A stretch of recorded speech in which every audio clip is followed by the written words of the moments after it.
Halo semua. Apa kabar untuk hari ini? Semoga harimu selalu menyenangkan ya bro.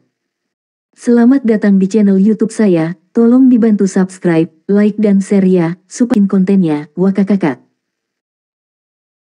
Soul Land 2 Chapter 461.1. Huo Yuhao tahu bahwa sudah hampir waktunya. Jika dia melangkah lebih jauh, dia akan menyakitinya. Dia tidak segera menghilangkan tekanan rohaninya. Itu tidak baik untuknya. Sebagai gantinya, dia perlahan menurunkan tekanan dan membiarkannya secara bertahap beradaptasi dengannya. Saat tekanan menurun, kondisi pikiran spiritual Nan Qiuqiu juga mulai melemah. Akhirnya, dia jatuh ke tanah setelah Huo Yuhao melepas semua tekanan. Huo Yuhao datang ke sisinya. Dia mengangkat tangannya dan mengusap keringat dari dahinya. Sementara dia hanya mengeluarkan paling banyak 40% dari kekuatan spiritualnya, dia dengan hati-hati mengendalikannya selama 1 jam terakhir ini. Dia harus mendekati batas Nan Qiuqiu tanpa menyakitinya, yang merupakan semacam ujian kontrolnya. Jika dia sudah mencoba ini sebelum dia membentuk inti jiwanya, dia tidak akan mampu melakukannya. Dia berjongkok di samping Nan Qiuqiu dan meletakkan tangannya di alisnya. Setelah merasakan sesaat, dia yakin bahwa laut spiritualnya tidak rusak, hanya saja dia terlalu terkuras. Setelah ini, dia mengangguk dengan puas. Metode menggunakan tekanan spiritual untuk memperkuat kekuatan spiritual orang lain dibangun di atas premis bahwa orang tersebut memiliki kekuatan spiritual yang sangat besar. Jika tidak, pihak lain mungkin akan terluka secara kritis jika terjadi kesalahan. Namun, ini tidak diragukan lagi metode terbaik, dan itu yang paling efektif pada percobaan pertama. Huo Yuhao memperkirakan bahwa kekuatan spiritual Nan Qiuqiu akan mengalami peningkatan yang signifikan setelah pengalaman ini. Namun, dia terlalu terkuras, dan tidak akan bangun dalam waktu dekat. Huo Yuhao secara spontan membuka demiplan spektralnya dan menempatkannya di dalam. Setelah melepaskan beberapa pesona, ia mengusir beberapa hantu dan melindunginya di dalam pesawat ruang angkasa.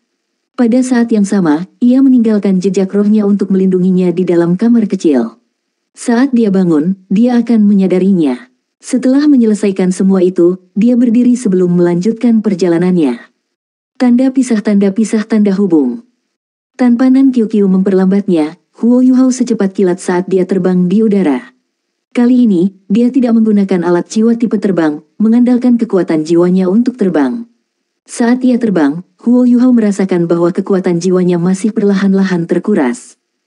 Setelah membentuk inti jiwanya, dia belum sempat mengujinya dengan hati-hati. Dia hanya secara singkat mengujinya di paviliun Dewa Laut. Setelah penggabungan, kekuatan jiwanya benar-benar melonjak 2 peringkat. Dia sekarang di peringkat 74, semakin dekat ke peringkat 80. Hanya dalam 1 tahun, dia berhasil meningkatkan dengan cepat. Namun, Huo Yuhao tidak puas dengan kultivasinya saat ini. Perang bisa berlanjut kapan saja. Jiwa Sage 7 cincin dianggap cukup tinggi, tetapi dia tidak akan banyak membantu jika dia ingin mempengaruhi situasi di tingkat tertinggi. Dia membutuhkan kekuatan yang lebih besar. Karena peringkat kekuatan jiwanya jelas dikeringkan dengan lebih lambat. Huo Yuhao lebih tercengang dengan kecepatan pemulihan kekuatan jiwanya. Setelah lebih dari 10% kekuatan jiwanya terkuras, ia tidak perlu sengaja melakukan apapun. Di dahinya, pusaran air hitam yang memiliki dimensi berbeda terbuka secara alami. Ada kegelapan tak terbatas di dalamnya. Kekuatan hisap yang kuat muncul seketika dan menarik semua energi asal di udara untuk mengisi kembali tubuhnya. Dia pulih secepat dikeringkan, seolah-olah dia tidak terpengaruh sama sekali. Tidak heran itu hanya Douluo berjudul yang bisa memiliki inti jiwa. Mengingat kecepatan pemulihan ini, dia tidak takut kehabisan tenaga dalam proses terbang. Huo Yuhao juga terpana mengetahui bahwa inti jiwanya tidak hanya menambah kekuatan jiwanya. Itu juga menambah kekuatan rohaninya. Setelah membantu Nan Qiuqiu sebelumnya, laut spiritualnya berputar di lintasan yang aneh, tetapi kekuatan spiritualnya sekarang pulih juga. Sederhananya, inti jiwa ini seperti Huo Yuhao lain dalam dimensi yang berbeda. Di dunia ini, Huo Yuhao mungkin terbang. Namun, dia beristirahat dan berkultivasi di dimensi lain. Perasaan ini bukan hanya baru, itu fantastis. Huo Yuhao mengerti bahwa kecepatan kultivasinya meningkat 2 kali lipat setidaknya setelah mendapatkan inti jiwa ini. Dalam 1 atau 2 tahun, dia bisa menjadi Soul Douluo. Saat ini, usianya baru 20 tahun. Saat ia terbang dan merasakan perubahan dalam inti jiwanya, kecepatan penerbangan Huo Yuhao terus meningkat. Dia seperti seberkas cahaya yang mengalir di udara. Lebih ajaib, seberkas cahaya yang mengalir ini perlahan-lahan meredup saat terbang. Seolah-olah itu menyatu ke surga dan bumi. Jika penatuamu bisa berada di sisi Huo Yuhao sekarang, dia akan terkejut. Dia juga akan memberitahu Huo Yuhao bahwa ini adalah kesatuan surga dan manusia.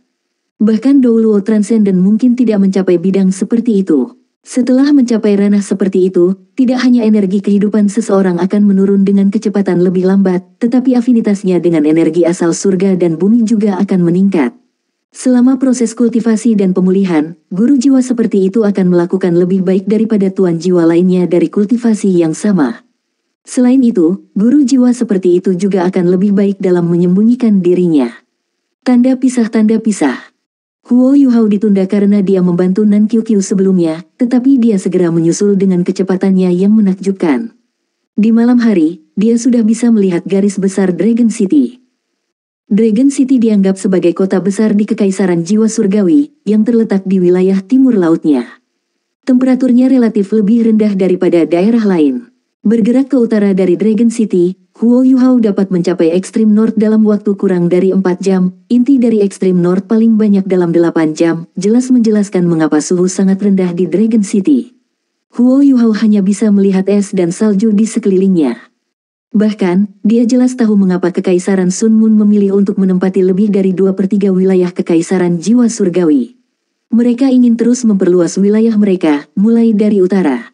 Salah satu alasannya adalah bahwa sangat sulit bagi prajurit biasa untuk melawan dingin di utara. Ini membuatnya lebih menguntungkan bagi pasukan insinyur jiwa mereka. Bahkan Kekaisaran Dowling tidak dapat memberikan dukungan seperti itu. Alasan lain tentu saja karena Akademi Shrek. Jika Kekaisaran Sun Moon menyerang selatan terlebih dahulu, mereka sangat mungkin menghadapi kekuatan gabungan dari Kekaisaran Bintang Luo, Kekaisaran Jiwa Surgawi, Kekaisaran Dowling, dan Akademi Shrek. Sama seperti rencana kedua Huo Yuhao, situasi seperti itu akan mengarah ke pertarungan final dengan Kekaisaran Sun Moon versus kerajaan lain dan Akademi Shrek. Tanpa serangan Kekaisaran Bintang Luo di wilayah Kekaisaran Sun Moon, Kekaisaran Sun Moon mungkin masih memilih pertarungan final. Dengan Gereja Roh Kudus mendukung mereka, beberapa legiun insinyur jiwa dan 2 ultimate Douluo, mereka yakin akan menang. Namun, jika wilayah Kekaisaran Sun Moon sendiri diserang, mereka akan sangat terancam, dan tidak punya pilihan selain mengirim pasukan untuk melindungi wilayah mereka sendiri. Di bawah kondisi seperti itu, situasi di garis depan terikat menjadi kurang intens. Menyerang dari utara setidaknya bisa membantu mereka menghindari Star Luo Empire dan Shrek Academy. Pasukan yang tersisa dari Dowling dan Heavenly Soul Empires paling banyak akan menunda mereka, tetapi tidak menghentikan mereka. Menyerang dari utara bukannya selatan jauh lebih menguntungkan. Pada saat yang sama, Kekaisaran Sun Moon membutuhkan waktu penyangga. Meskipun Kekaisaran Jiwa Surgawi tidak sebesar kerajaan Kekaisaran Bintang, itu masih jauh lebih besar dari Kekaisaran Dowling. Dibandingkan dengan Kekaisaran Sun Moon, itu hanya 2/3 lebih besar. Setelah menduduki Kekaisaran Jiwa Surgawi, Kekaisaran Sun Moon masih membutuhkan waktu untuk menenangkan warga dan memperkuat kekuasaan mereka. Inilah sebabnya mengapa Kekaisaran Sun Moon telah melunakkan sekitar sebulan terakhir ini. Invasi tidak bisa dilakukan dengan begitu mudah, karena itu bukan hanya invasi, itu adalah aneksasi. Kekaisaran Sun Moon ingin memperluas wilayahnya. Tanda pisah. Ini adalah pertama kalinya Huo Yuhao di sini di Dragon City. Sekarang setelah kota pertama di utara Kekaisaran Jiwa Surgawi telah ditempati, bagaimana mungkin orang tidak merasa putus asa? Naga Langit dan Sekte Earth Dragon adalah 2 sekte paling menonjol di kota naga. Namun, mereka masih kurang dibandingkan dengan Kekaisaran Sun Moon. Sekte Earth Dragon melihatnya datang, dan sudah memindahkan lebih dari setengah sumber daya dan murid mereka ke kota Shrek di bawah bimbingan Nan Suishui. Mereka memiliki beberapa sumber daya yang tersisa, tetapi mereka tidak terlalu terpengaruh. Situasi di mana Heavenly Dragon Sect berada saat ini tidak diketahui. Huo Yuhao masih bisa mengingat dengan jelas seberapa kuat kapten tim Sekte Earth Dragon, Yu Tianlong, pada saat turnamen duel Master Jiwa Akademi Elit lanjutan tingkat lanjut. Blue Lightning Tyrant Dragon-nya yang murni luar biasa. Nan Suishui juga menyebutkan bahwa Sekte Naga Langit lebih kuat dari Sekte Naga Bumi, yang pemimpin sektenya adalah Douluo berjudul. Meskipun itu tidak sekuat Blue Lightning Tyrant Dragon Sekte di masa lalu, itu masih Sekte Elit. Saat ia berpikir, Huo Yuhao sudah semakin dekat dan lebih dekat ke kota naga. Dia melepaskan kekuatan spiritualnya ke arah Dragon City. Seperti yang dia duga, sudah ada alat jiwa pengintai udara di atas Dragon City. Namun, ada lebih sedikit alat pengintai udara di sini dibandingkan dengan pegunungan Mingdo. Bagaimanapun, pembuatan alat-alat jiwa pengawasan udara tidak murah. Kecuali mereka digunakan di tempat-tempat yang sangat penting, tidak akan ada jemaat di sana. Pada saat yang sama, Huo Yuhao melihat bahwa tidak ada pasukan yang ditempatkan di luar kota. Hanya ada beberapa penjaga di tembok kota. Sepertinya pertahanan Kekaisaran Sun Moon dari Dragon City tidak terlalu kuat. Huo Yuhao menemukan pohon kecil yang bisa menyembunyikannya saat ia turun sekitar 8 km dari kota naga. Dia mengungkapkan dirinya sebelum berjalan menuju kota. Nan Qiuqiu masih tertidur lelap. Huo Yuhao meramalkan bahwa dia hanya akan bangun besok pagi. Periode waktu ini sangat penting baginya. Seseorang tidak dapat meningkatkan kekuatan spiritual mereka dalam kondisi normal. Dia memutuskan untuk memasuki kota dan mencari tempat tinggal. Mereka akan pergi ke Sekte Dragon setelah Nan Qiuqiu bangun. Dia akan membutuhkan waktu untuk berjalan 8 km. Namun, dia tidak terburu-buru dan berjalan perlahan. Tidak ada banyak keamanan di luar kota, dan dia hanya diperiksa sebentar sebelum diizinkan masuk. Soul Land 2 Chapter 461.2. Setelah memasuki kota naga, Huo Yuhao merasakan udara yang jauh lebih dingin bertiup ke arahnya. Dengan tembok kota sebagai penghalang, suhu di dalam kota secara alami lebih tinggi daripada di luar kota. Segala sesuatu di dalam kota tampak sangat biasa. Tidak ada tanda-tanda penderitaan atau kesengsaraan. Meskipun jalanan tidak sepenuhnya kosong, mereka juga tidak sibuk dengan kehidupan. Di kota sedingin ini, penduduknya pasti jauh lebih sedikit daripada kota di selatan. Saat Huo Yuhao berjalan maju, dia mengamati sekelilingnya dan merasakan perubahan. Ada formasi jiwa sederhana di bagian atas tembok kota. Namun, tidak ada banyak insinyur jiwa yang ditempatkan di sana, dan mereka hanya ditemani oleh beberapa prajurit biasa. Dengan pertahanan seperti itu, kerajaan jiwa surgawi mungkin bisa mengatasinya jika mereka bisa membagi pasukan mereka dan menyerang kota dengan 1 atau 2 legiun reguler. Shrek Academy juga tidak memiliki informasi tentang kota ini. Secara alami, Huo Yuhao tidak tahu apa-apa. Di sebuah kota, tidak ada tempat yang lebih cocok daripada penginapan untuk mencari informasi. Huo Yuhao memutuskan untuk mencari penginapan dan mengumpulkan informasi tentang situasi di kota naga sebelum membuat rencana. Tanda pisah. Sangat mudah untuk menemukan penginapan di kota yang dingin. Minum dapat menghangatkan tubuh seseorang, dan inilah mengapa banyak orang utara menganggapnya sebagai hobi mereka. Bahkan beberapa wanita berbagi hobi yang sama. Huo Yuhao segera menemukan penginapan dan masuk. Papan nama penginapan ini tidak terlalu besar, tetapi Huo Yuhao segera merasakan suasana yang ramai saat dia masuk. Gelombang hangat menyapu dirinya saat dia masuk. Dia merasa dilanda gelombang panas, dan rasa dingin yang dia rasakan segera menghilang. Penginapan itu tidak terlalu besar, dan di dalamnya jauh lebih panas daripada di luar. Beberapa orang bahkan tanpa lengan ketika mereka minum.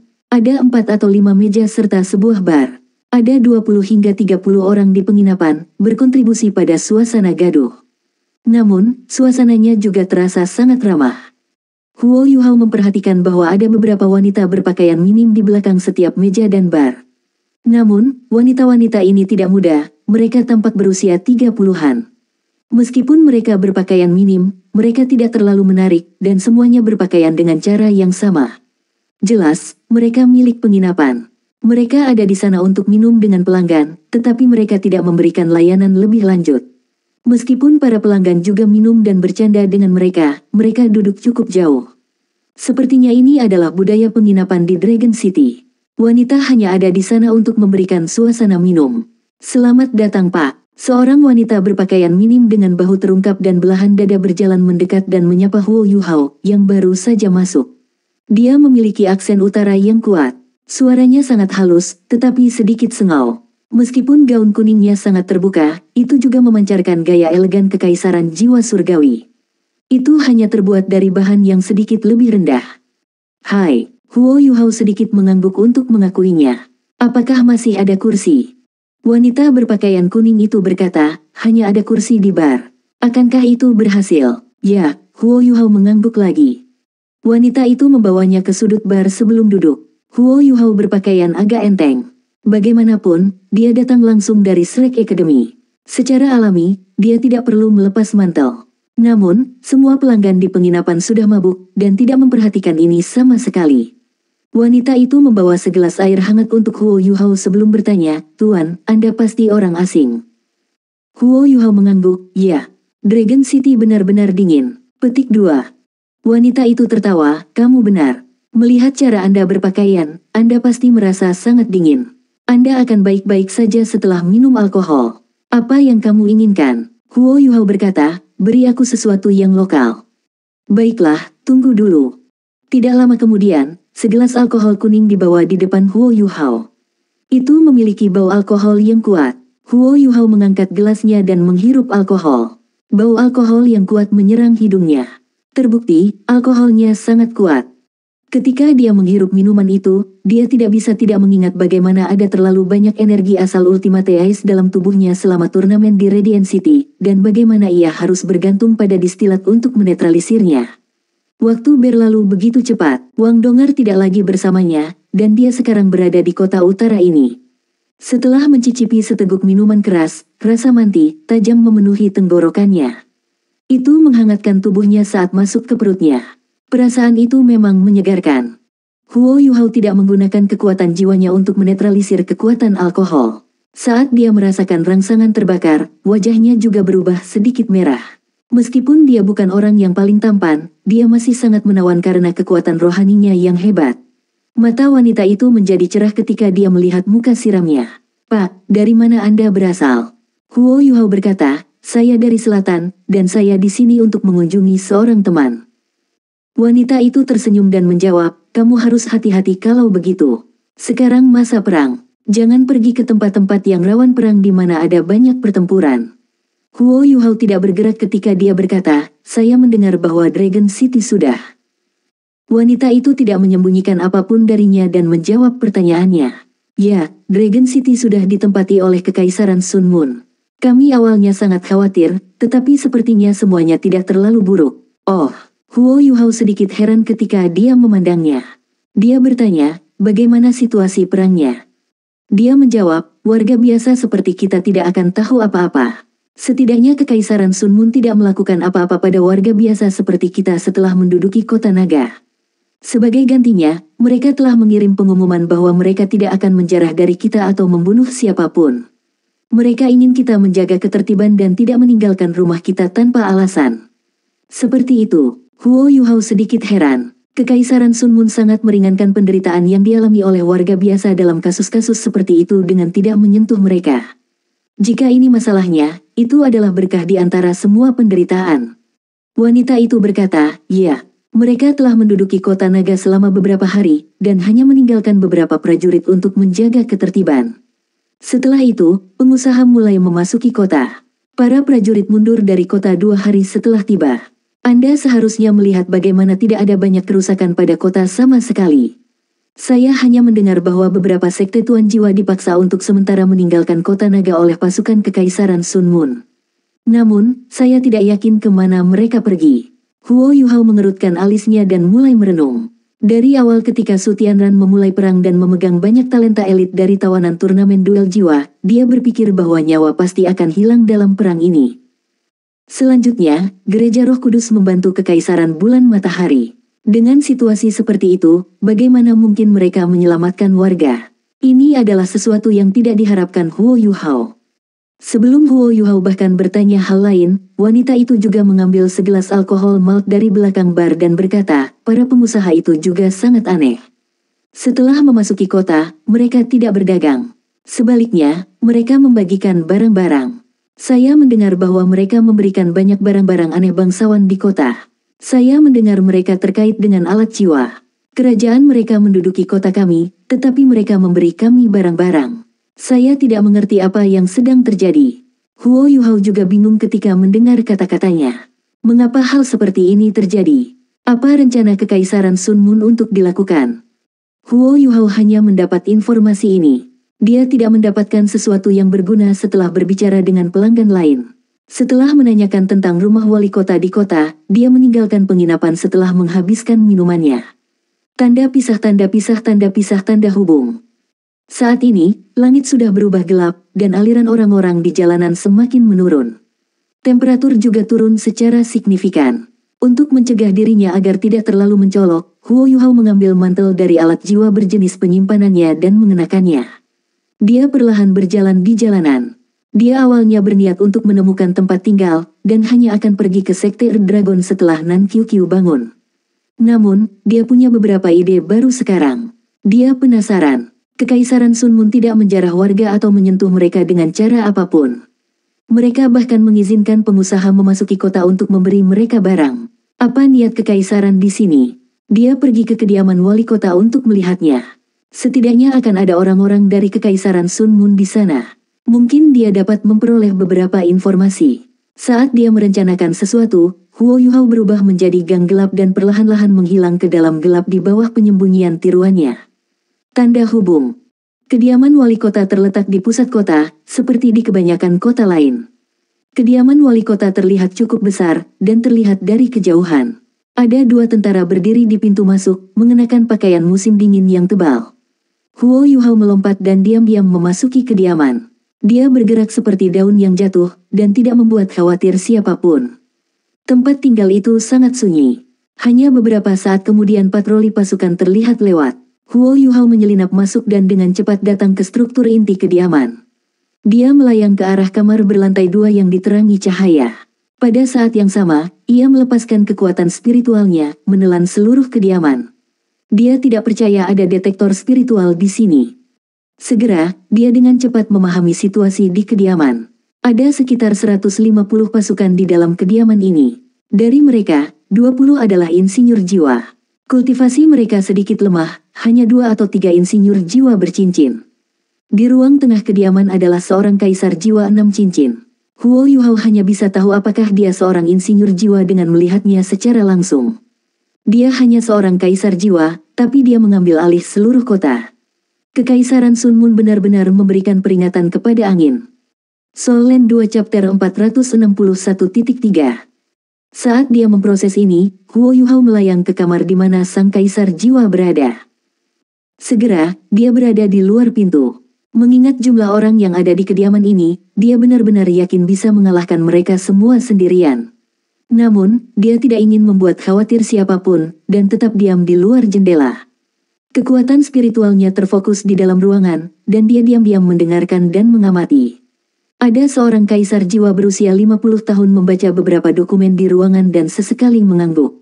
Menjadi kaisar jiwa hanya pada usia seperti itu berarti dia tidak memiliki masa depan. Selanjutnya, Huo Yuhao juga merasakan kehadiran alat jiwa di ruangan itu. Tidak diragukan lagi, dia harus menjadi insinyur jiwa kelas 6. Seseorang datang. Huo Yuhao merasakan sesuatu, dan merasakan beberapa orang lagi telah tiba di luar kediaman. Dari pakaian mereka, sepertinya mereka semua adalah pengusaha, bukan personil militer. Orang-orang ini dengan cepat memasuki kediaman setelah mengirim kabar kedatangan mereka sebelum bergegas ke kamar tempat kaisar jiwa ini berada. Tuan, orang-orang dari kamar dagang Sun Mun ada di sini, seorang prajurit dengan hormat melaporkan dari luar ruangan. Baik, biarkan mereka masuk, kata kaisar jiwa dengan tenang. Beberapa pengusaha dibawa ke kamar di bawah bimbingan prajurit.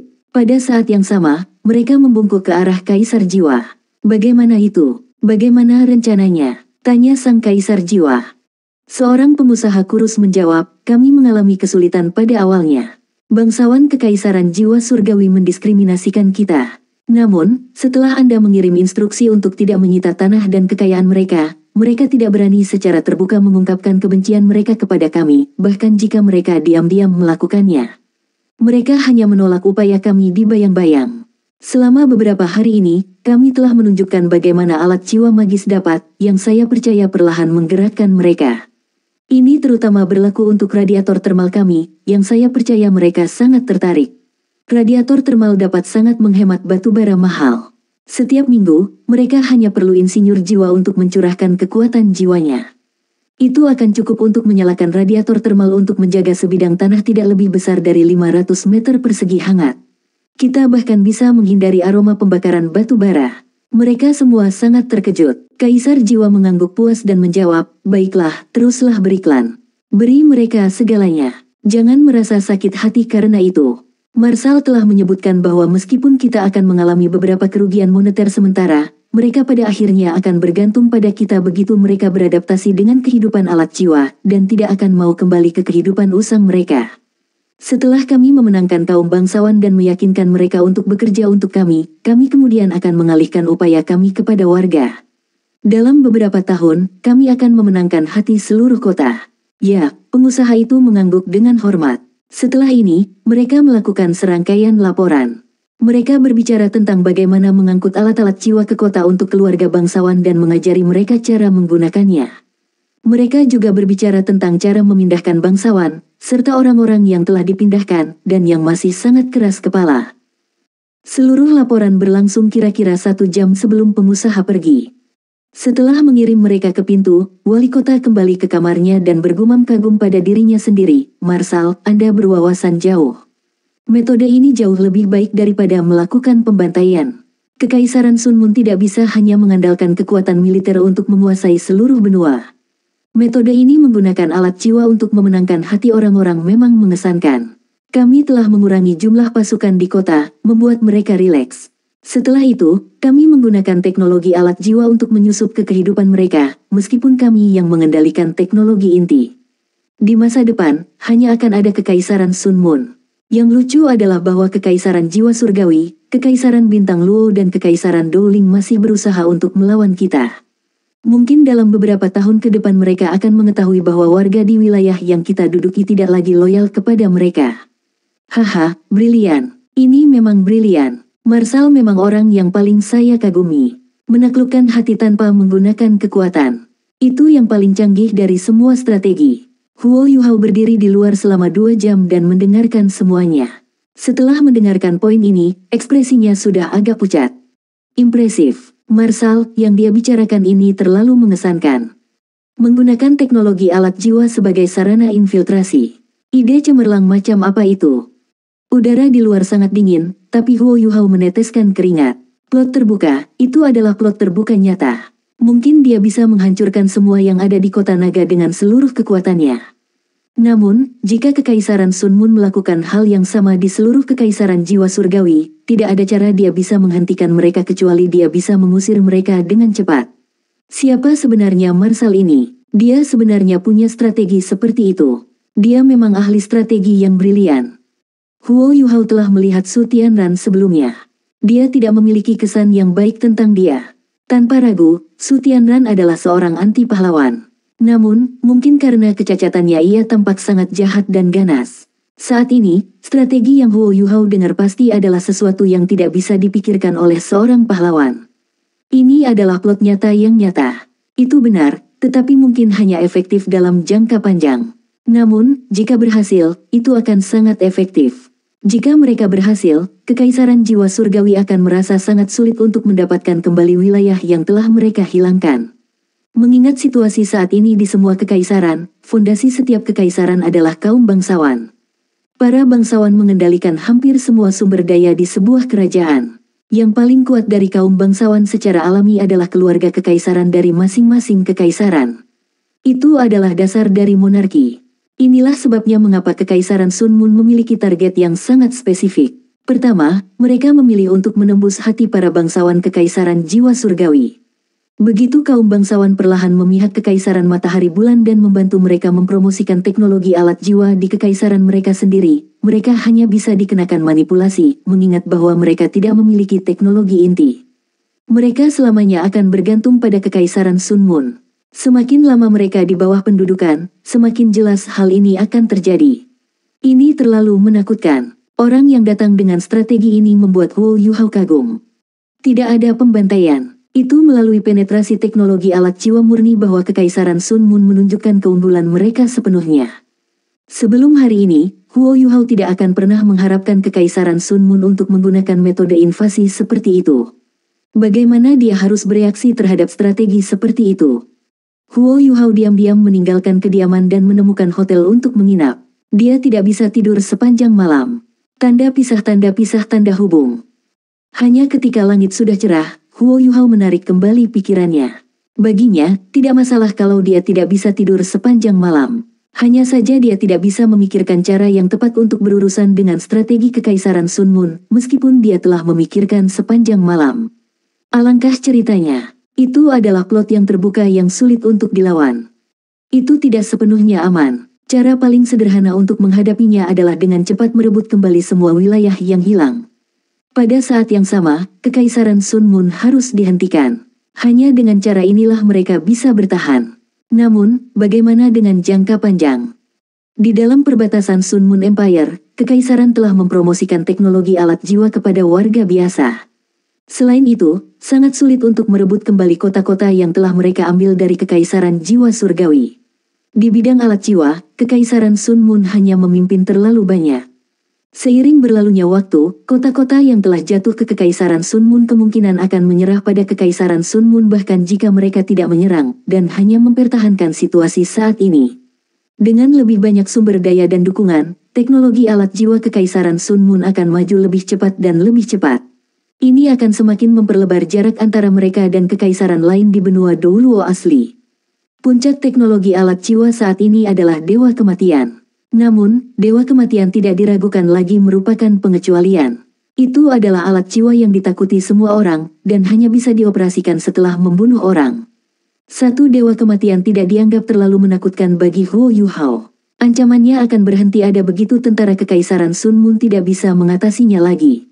Namun, teknologi alat jiwa terus membaik. Ketika terus berkembang, akan ada satu hari di masa depan di mana ia bisa mengancam Titlet Douluo, dan bahkan Ultimate Douluo. Jika itu yang terjadi, pemerintahan Kekaisaran Matahari Bulan atas seluruh benua pasti akan terjadi. Huo Yuhao tidak menolak teknologi alat jiwa, karena ia juga seorang insinyur jiwa.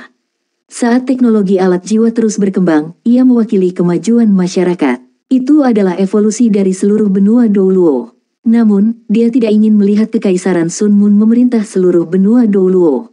Itu adalah sesuatu yang tidak bisa dia terima. Namun, tidak ada yang menghentikan mereka. Selama beberapa ribu tahun terakhir, 3 kerajaan di Douluo kontinen yang asli telah mengatakan kepadanya jawaban dengan menggunakan situasi saat ini yang mereka hadapi, menutup kerajaan mereka dan menolak untuk menerima pembangunan sebagai kenyataan, serta tidak mau mempelajari kualitas orang lain. Hasil akhirnya adalah bahwa mereka berada di ambang menjadi usang. 3 kekaisaran dari benua Douluo asli terlalu besar. Semua otoritas berada di tangan kaum bangsawan. Bahkan jika keluarga kekaisaran ingin mempromosikan pengembangan alat jiwa, itu bukan sesuatu yang efektif dalam jangka pendek. Sebagian besar keluarga bangsawan masih diskriminatif terhadap alat jiwa. Mungkin satu-satunya harapan ada di Akademi Shrek hanya sebuah kota, terutama dipimpin oleh Akademi Shrek. Selama 10 tahun terakhir, sejak Penatua Mu mengakui pentingnya mengembangkan alat jiwa, dan setelah Penatua Suan mengambil kendali, Akademi Shrek terus mengembangkan Departemen Alat Jiwa, dan Sekte Tang didirikan untuk mendorong pengembangan yang cepat. Dari kota Shrek, selain itu, tidak ada keluarga bangsawan di kota Shrek. Mungkin Shrek di masa depan adalah satu-satunya harapan yang tersisa untuk Douluo kontinen yang asli. Setelah memikirkan semua ini, Huo Yuhao mempertimbangkan sesuatu. Ada sesuatu yang ekstra di kepalanya. Namun, dia tidak tahu apa itu. Saat dia menjernihkan pikirannya, laut spiritualnya bergerak sedikit. Nan Qiu sudah bangun.